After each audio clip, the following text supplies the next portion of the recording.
Tiga pemain yang perlu dipanggil kembali Shin Tae-yong ke timnas Indonesia untuk Piala Asia 2023.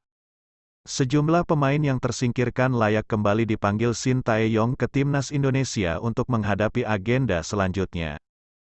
Menilik kalender, Shin Tae-yong setidaknya punya dua agenda penting tersisa bersama timnas Indonesia. Terdekat ada FIFA Matchday pada 20-28 Maret tahun 2023. Setelah itu, Shin Tae-yong dengan catatan masih dipertahankan bakal membawa timnas Indonesia mentas di Piala Asia 2023 pada tanggal 16 Juni-16 Juli mendatang. Untuk meraih hasil positif, Shin Tae-yong bisa memanggil kembali beberapa pemain yang sempat ia percaya namun ditepikan dalam beberapa kesempatan terakhir. 1. Stefano Lillipali.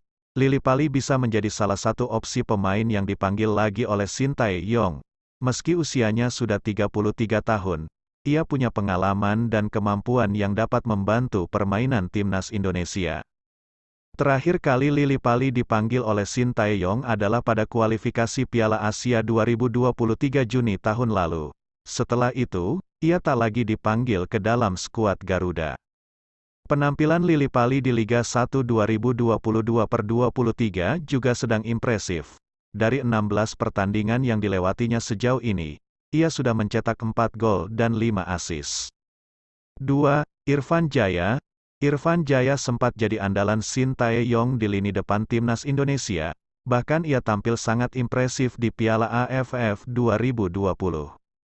Terakhir kali Irfan Jaya menghiasi skuad timnas Indonesia adalah pada kualifikasi Piala Asia 2023, Juni tahun lalu. Sayang setelah itu ia mengalami cedera serius. Cedera itu membuatnya tertepikan dari skuad timnas Indonesia. Kini ex-punggawa PSS Sleman itu mulai kembali bermain untuk Bali United dengan torehan 1 gol dari 6 pertandingan di Liga. 3. Terence Puhiri. Terence Puhiri juga sempat mendapat panggilan dari Shin Tae-yong untuk membela timnas Indonesia, namun pada akhirnya ditepikan di Piala AFF 2022. Puhiri bisa menjadi alternatif dari sisi penyerangan sayap yang dinilai tak tampil optimal di Piala AFF 2022. Penampilan Terence Puhiri juga cukup impresif musim ini bersama Borneo FC dengan catatan 3 gol dan 4 assist.